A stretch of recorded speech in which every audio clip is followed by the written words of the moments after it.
Assalamualaikum warahmatullahi wabarakatuh.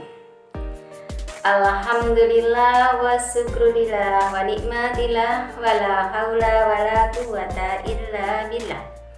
Bapak Ibu yang dirahmati Allah, apa kabar hari ini? Semoga semuanya sehat dan bahagia. Masih dalam suasana Idul Adha pada hari ini, marilah kita bersama belajar bersama keluarga sambil Bapak Ibu masak bareng di rumah, bikin sate, bikin tongseng, bikin gulai, bikin steak atau menu-menu yang lain. Kita bersama belajar bagaimana sejarah dari diturunkannya perintah untuk melaksanakan hewan kurban. Hari ini kita akan belajar bersama tentang kisah kasih Ibrahim, bapak para nabi. Selanjutnya, marilah kita masuk ke materi kisah kasih Ibrahim, bapak para nabi. Sebelum masuk materi, kita bangun semangat kita. Saat pagi tiba, gantungkan harapan setinggi asa. Awali aktivitas dengan doa. Semoga Allah meridhoi cita-cita kita. Kita awali dengan baca doa. Bismillahirrahmanirrahim.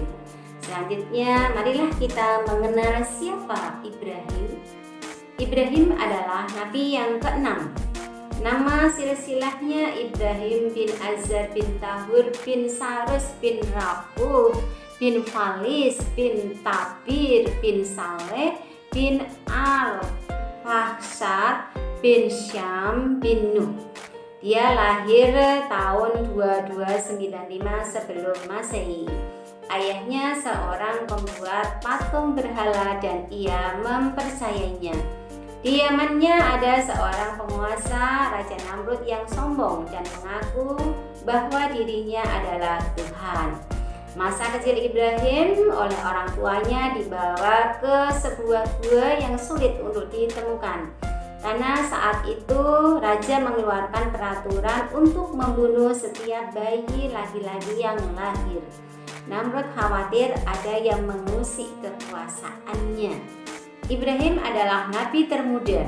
Dia diangkat menjadi nabi saat usia 14 tahun dan meninggal dalam usia 175 tahun. Setelah dari gua, dia dibawa oleh kedua orang tuanya kembali ke kampung halaman.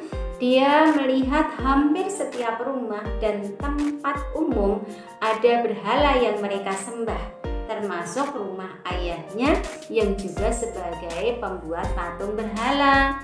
Kemudian Ibrahim bertanya, "Di manakah Tuhan?"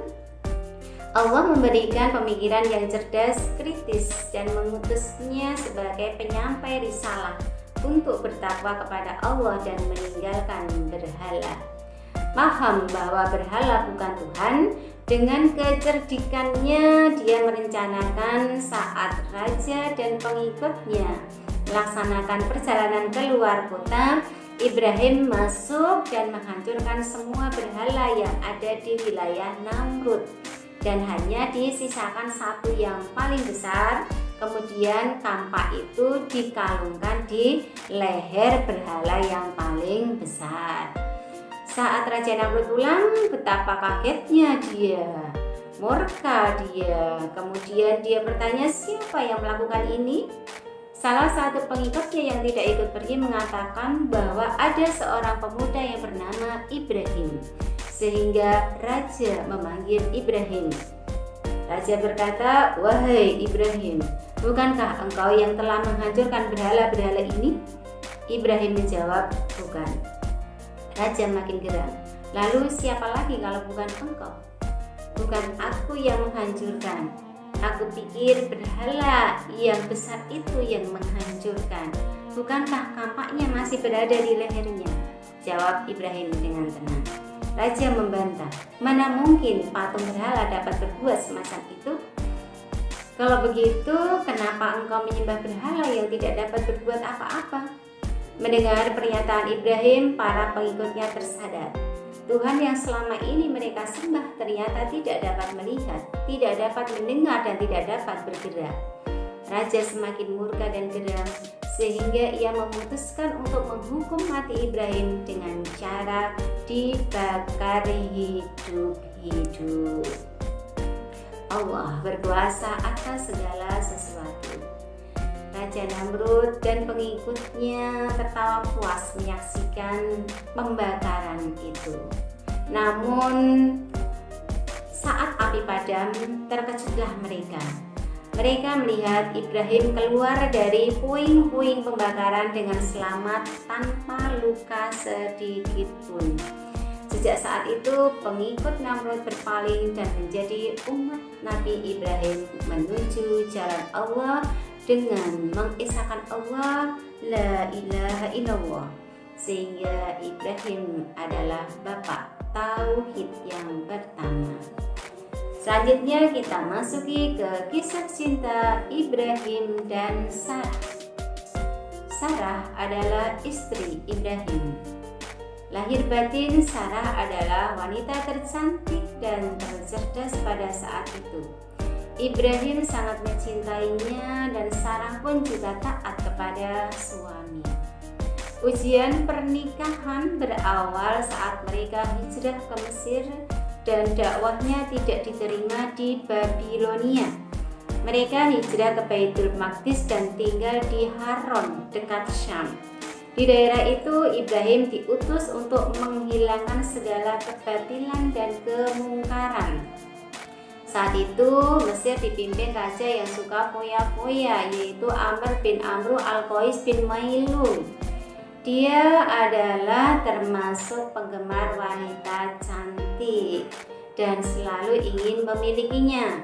Sehingga saat Sarah dan Ibrahim datang, pengawal ada yang melihat dan langsung memberitahukan kepada raja, sehingga dipanggillah keduanya.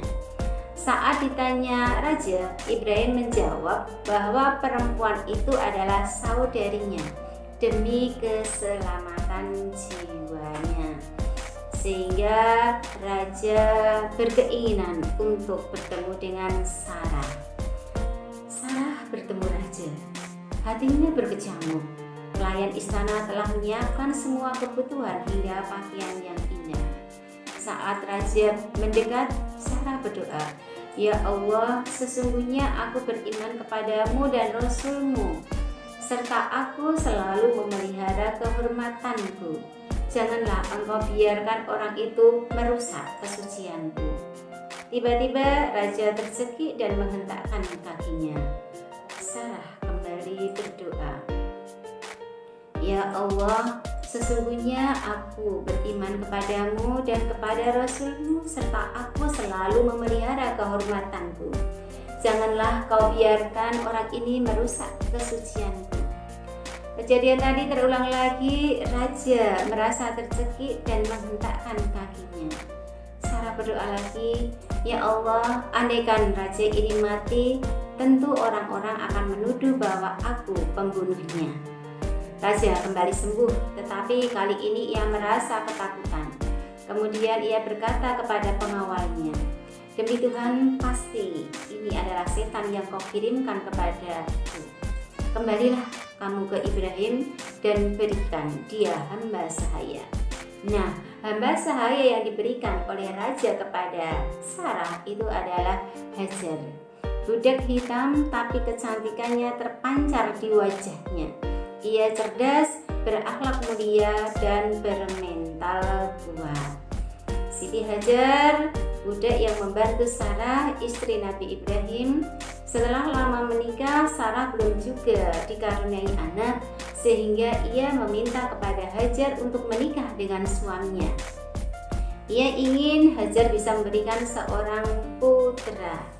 Sampai akhirnya lahirlah seorang anak laki-laki yang diberi nama Ismail, yang artinya sehat dan cerdas. Kehadiran Ismail bagaikan hujan turun setelah kemarau berkepanjangan. Ismail menjadi pelipur duka, menjadi pelipur lara, penghibur hati, pengobat jiwa. Karena rasa cemburu, Sarah tidak mau tinggal dengan Hajar dan anaknya dalam satu atap. Hingga datanglah perintah Allah kepada Ibrahim agar membawa Siti Hajar dan bayinya ke tanah Mekah. Bagi seorang suami, berpisah dengan istri adalah pengorbanan. Sesampai di Mekah, berkecamuk perasaan berat untuk meninggalkan istri dan putranya. Bagi seorang ayah, berpisah dengan anak adalah sebuah penyiksaan. Anak yang sudah sangat lama dinanti kehadirannya. Namun Ibrahim adalah pilihan Allah. Baginya perintah Allah adalah segalanya, sehingga ia tinggalkan istri dan anaknya di tempat yang tandus. Tak ada hal lain yang bisa diperbuat oleh Hajar selain pasrah kepada Allah. Di sisi lain, Ibrahim pun selama dalam perjalanan meninggalkan Hajar untuk kembali ke Sarah, senantiasa berdoa agar istri dan anaknya mendapatkan rahmat dan lindungan dari Allah. Sampai akhirnya Siti Hajar pasrah dan ia merasa terhibur saat melihat wajah bayinya yang manis yang memancarkan kasih sayang. Sampai akhirnya ia kehabisan bekal. Ismail kehausan dan kelaparan. Hajar berusaha untuk mencari air. Ia berlari-lari ke bukit yang kemudian disebut dengan Bukit Sofa. Di situ dia tidak mendapatkan air. Ke bukit yang satu lagi, ke Bukit Marwah. Di situ juga dia tidak mendapatkan air. Sampai 7 kali dia berlari dari Sofa ke Marwah, sampai akhirnya Allah mengutus malaikat Jibril untuk menyentuh tanah, sehingga muncullah mata air di kaki Ismail. Dan saat itulah Hajar kemudian mengucapkan kata Zumi, yang kemudian air itu dikenal dengan air Zam-Zam, yang memberikan kehidupan di tengah padang pasir tandus dan bukit bebatuan. Jadi Makkah berkemajuan diawali oleh kisah Hajar beserta putranya Ismail. Nah, ketika Ismail sudah tumbuh menjadi pemuda, datanglah ayahnya. Ibrahim menceritakan mimpinya bahwa ia melihat dalam mimpi menyembelih Ismail. Maka terjadilah kisah yang mengharukan yang kemudian menjadi dasar perintah untuk berkorban, menyembelih hewan korban pada setiap hari Idul Adha. Ismail paham bahwa penyembelihan ini bermakna kematian, meninggalkan masa mudanya, meninggalkan ibu yang selama ini merawatnya. Dan Siti Hajar adalah seorang ibu yang hati nuraninya sama dengan ibu yang lain. Namun ia menyadari kalau dirinya hamba Allah dan istri dari Ibrahim. Maka sejak saat itulah perintah kurban disampaikan oleh Ibrahim kepada umatnya. Kurban adalah kerelaan hati untuk memberikan sesuatu yang kita sayangi untuk Allah. Hari ini kita korbankan bukan anak kita. Sederhana saja, menyembelih seekor kambing atau seekor sapi untuk 7 orang.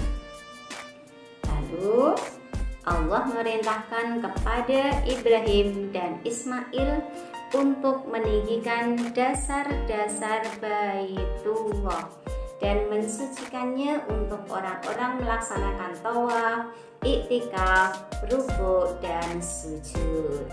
Siti Hajar meninggal pada usia 90 tahun dan dimakamkan di samping Ka'bah. Rindu Ka'bah selalu ada di hati setiap insan yang bertakwa kepada Allah. Selanjutnya saatnya kita berpotret diri, saatnya untuk membuka hati. Maafkan khilaf dan salah, sambut gembira dengan memperbanyak ibadah. Terima kasih atas perhatiannya. Kita akhiri dengan bacaan Alhamdulillahirabbil alamin. Wassalamualaikum warahmatullahi wabarakatuh.